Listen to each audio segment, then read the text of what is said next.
Welcome all political science with smart study. Paper one के PYQ हम लोग चल रहे थे जैसे सर। तो आज के जो पीवाईक्यू है वो 10 पीवाईक्यू है, बट वो ये है कि आपके कॉन्सेप्ट को क्लैरिटी करेंगे। आज लॉजिकल रीजनिंग और एनवायरनमेंट के सेक्शन से स्टार्ट करेंगे। लॉजिकल रीजनिंग की बात करेंगे। लॉजिकल रीजनिंग का पहला क्वेश्चन है, if no metals are gases given as false then which of the following statement can be immediately inferred to be true. यानी कि हम लोग को स्क्वायर ऑफ अपोजिशन का इसमें लगाना है और पता करना है कि इन्फरेड टू बी ट्रू क्या होगा इसका। Infinite to be true. तो आप लोग कमेंट बॉक्स में आंसर इसका दे सकते हैं। आपको दिया है नो मेटल्स आर गैसेस, इसका आंसर है सी। कैसे है? हम लोग अपोजिशन बनाते हैं ए ई आई ओ इस तरीके से। तो ये दिया गया है आपका ई, ये है आपका फॉल्स। इसके जस्ट सामने वाला होगा आपका ट्रू। इसे कहते हैं कॉन्ट्राडिक्टरीज,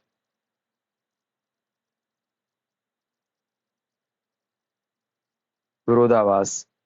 यानी आपका सम मेटल्स आर गैसेस, यानी सी ऑप्शन आपका करेक्ट होगा। चलते हैं नेक्स्ट क्वेश्चन पे। ये पूछा गया है कि which of the following statement are so related that they can not be false. False नहीं हो सकते हैं, वेद भी ट्रू हो सकते हैं। फॉल्स इज नॉट, मेद भी ट्रू हो सकते हैं। ऐसा कौन सा इसमें से है? तो हम लोग देखते हैं ऑप्शन में।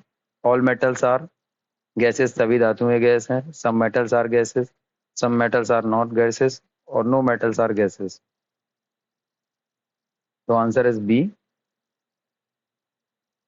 हाउ? B and C. तो some metals and some metals are not, A E I O. क्या पूछा गया है? ट्रू हो सकते हैं। तो सम नॉट। क्या है इसका मतलब? अर्थ ये है कि इसमें फॉल्स नहीं होते कभी, क्योंकि कुछ, इसलिए कहा कुछ धातुएं गैस हो सकती हैं, कुछ धातुएं गैस नहीं हो सकती हैं। तो ये हम लोग इसमें लगा सकते हैं सम और सम नॉट का, आई और ओ का इसमें रिलेशन है। Next question. पहली बार मैंने अपनी भुजाएं और दूसरी बार अपनी टांगों को खिंचाव दिया और मैंने अपनी दौड़ जीत ली। The last time I stretched my arms first and my legs second, I won my race, so that stretching sequence must have increased my speed. Which informal fallacy is committed in the above statement? Post hoc, false alternative, hasty generalization या slippery slope? आप इसे comment box में भी answer दे सकते हैं। इसका answer है ए, post ऑक। पोस्ट ऑक फैलेसी एक तार्किक दोष होता है, यानी इनफॉर्मल फैलेसी ये भ्रम मानता है कि यदि ये घटना दूसरी घटना के बाद घटित होती है तो पहली घटना अनिवार्य रूप से दूसरी घटना का कारण बनती है। उसने कहा पहली बार, उदाहरण में दे दिया है, पहली बार मैंने अपनी भुजाएं और दूसरी बार अपनी टांगों को खिंचाव दिया, मैंने अपनी दौड़ जीत ली, इसलिए इस खिंचाव देने के क्रम में मेरी गति बढ़ानी होगी। मतलब वो ये चाहता है कि जो मैंने पहली क्रिया की उसके हिसाब से बढ़ी। ये पोस्ट ऑक अनाकार्य कहते की इनफॉर्मल फैलेसी है। Next question. निम्नलिखित में से यानी which of the following statement is logically equivalent to the statement no metals are gases. आपको लॉजिकली इक्विवेलेंट बताना है।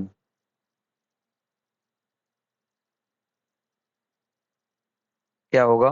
पहले बताया non metals, no gases, no metals या ऑल नॉट गैसेस। क्वेश्चन है नो मेटल्स।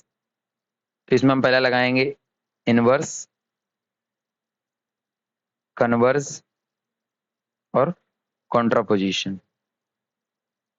इसका आंसर होगा आपका B, no gases are metals. इसमें क्या हुआ है?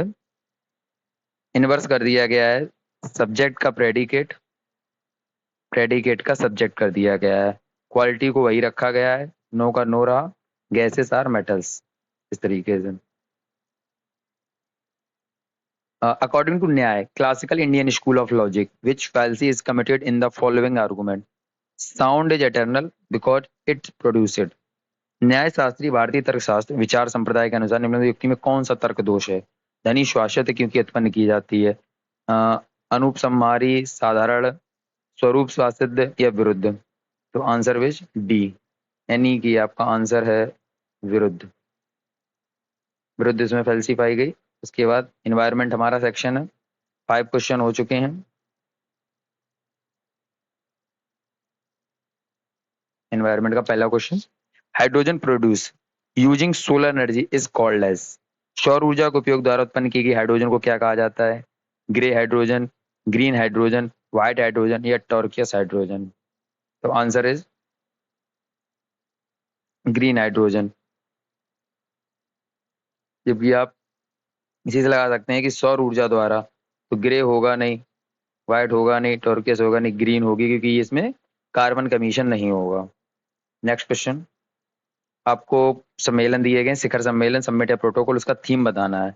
पेरिस का क्या सम्मेलन था, क्योटो का क्या था, रियो का और मॉन्ट्रियल, ये आपके ऑप्शन दिए गए ए बी सी डी। इसका आंसर आप कमेंट बॉक्स में से आप सोच सकते हैं, तो पॉज करके video. Answer is D. D है आंसर इसका। ए का फोर्थ होगा क्लाइमेट चेंज। उसको देखते हैं, पेरिस समझौता, जलवायु परिवर्तन के मुद्दे आए थे, उसका क्योटो प्रोटोकॉल, स्वच्छ विकास, उसके बाद रियो शिखर सम्मेलन मानव पर्यावरण से, और मॉन्ट्रियल प्रोटोकॉल जो आया था 1987 में ओजोन परत के डेप्लीशन के लिए, और 1989 में इसे लागू किया गया था। इससे काफी ज्यादा क्वेश्चन आ रहे हैं। किगाली एग्रीमेंट का भी आया था, इसी से संबंधित है। किगाली, रियो, क्योटो प्रोटोकॉल जापान में जो आया था, और पेरिस समझौता 2015 में जो, इसको इंटरनेट सोलर अलायंस भी इसी के साथ आया था, इसको आप पढ़ सकते हैं। सूची को सम्मिलित करना, समुद्र तल में वृद्धि के प्रभाव के आकार और उसके उदाहरण क्या क्या होते हैं, यानी कि by geophysical effect, climate effect, social effect या non climate effect. Rehabilitation, flooding due to sea water, salt water infiltration या storm changes. The right answer is B. A का हो गया थर्ड, बी का हो गया फोर्थ, इंजावत परिवर्तन हो गया, यानी कि स्टॉर्म चेंजेस हो जाते हैं क्लाइमेट से। आपका सी का वन हो गया, सोशल इफेक्ट होता है तो सोशल का रिहेबिलिटेशन से लगा सकते हैं। उसका डी का वन, नॉन क्लाइमेट, समुद्री, समुद्री का बढ़ना। अगला क्वेश्चन है, निम्नलिखित में से किसी द्वितीयक अपशिष्ट जल शोधन प्रक्रिया द्वारा हटाया जाता है? रिमूव थ्रू सेकेंडरी वाटर, यानी फर्स्ट नहीं पूछा, सेकेंडरी वाटर ट्रीटमेंट क्या हो सकता है, किसे किसे हटाया जाता है? लार्ज होते हैं, कोलाइडियल होते हैं, सेटलेबल होते हैं या पॉलीथेन होते हैं? The answer is she, colloidal and dissolve organic water. अभी आपके दिसंबर एग्जाम में इससे क्वेश्चन आया था कि वाटर ट्रीटमेंट, ये आपका पीवाईक्यू है, उससे पहले वाला। आप देखिए वाटर ट्रीटमेंट का प्रोसेस वहां से स्टार्ट हो गया था क्वेश्चन पूछने का। ये सारी चीजें आपके वाटर ट्रीटमेंट के प्रोसेस से जुड़ी हुई हैं, बट ये द्वितीयक पूछा गया था, तो आप इसे तैयार करके जाना वाटर ट्रीटमेंट टॉपिक को, कि वाटर कैसे ट्रीट करते हैं। अगला क्वेश्चन है, आप बेहतरीन क्वेश्चन है बट आपके मतलब दिमाग के लिए है, कि आर्टिकल 48A पूछा गया है, it is the duty of citizen of India to protect and improve the natural environment. Article 51, directive principle of state policy are ensure protection and improvement the natural environment. 48 से भारत के नागरिकों का यह कर्तव्य है कि प्राकृतिक पर्यावरण को संरक्षित एवं संवर्धित करें। राज्य की नीति निर्देश तत्व सिद्धांत प्राकृतिक पर्यावरण के संरक्षण एवं संवर्धन को सुनिश्चित करें। तो यदि आपको इस टॉपिक को डिकोड करना है, तो आपको कॉन्स्टिट्यूशन के लगभग 4 से 5 भाग का, यानी कि 4 से 5 तक के, यानी 1 से लेकर 5 भाग तक के आपको पता होना चाहिए कि क्या क्या आर्टिकल्स में लिखा है, क्योंकि ये आपके हायर एजुकेशन का पार्ट है इस समय प्रेजेंट टाइम में, और प्लस में एनवायरनमेंट के सेक्शन से जुड़ा हुआ है ये क्वेश्चन। तो इसका आंसर है बी, दोनों रॉन्ग है। आइए इसको समझते हैं कैसे है। अनुच्छेद 48A तहत राज्य, क्वेश्चन में दिया है सिटीजन ऑफ इंडिया, ये गलत है, यहाँ होगा स्टेट, तो पहला तो ये गलत हो गया।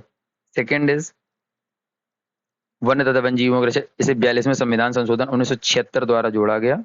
अनुच्छेद 51 के तहत अंतरराष्ट्रीय शांति और सुरक्षा की वृद्धि करना है, अंतर राष्ट्रों के बीच न्यायपूर्ण असामान्यपूर्ण संबंधों को बनाए रखना, अंतरराष्ट्रीय विधि और संधि बाध्यताओं के प्रति आदर बढ़ाना, अंतरराष्ट्रीय विवादों की मध्यस्थ द्वारा निपटाने के लिए प्रोत्साहित करना। राज्य की नीति तो प्राकृतिक पर्यावरण, ये तो गलत हो गया। तो आंसर इस इसमें भी आप पा सकते हैं 48A में, जबकि 48A में हो जाता, हम लोगों को लगता है कि the duty of protect and improve the natural environment, but यहाँ सिटीजन नहीं होगा, यहाँ होगा स्टेट, क्योंकि ये है states DPS directive principle state policy के। इस तरीके से आप पढ़ सकते हैं इसको। Thank you so much. और इसी तरीके से आप शेयर करिए वीडियो को, इससे ज़्यादा ज़्यादा लोगों को लाभ मिल सके। Do like session. Thanks for watching.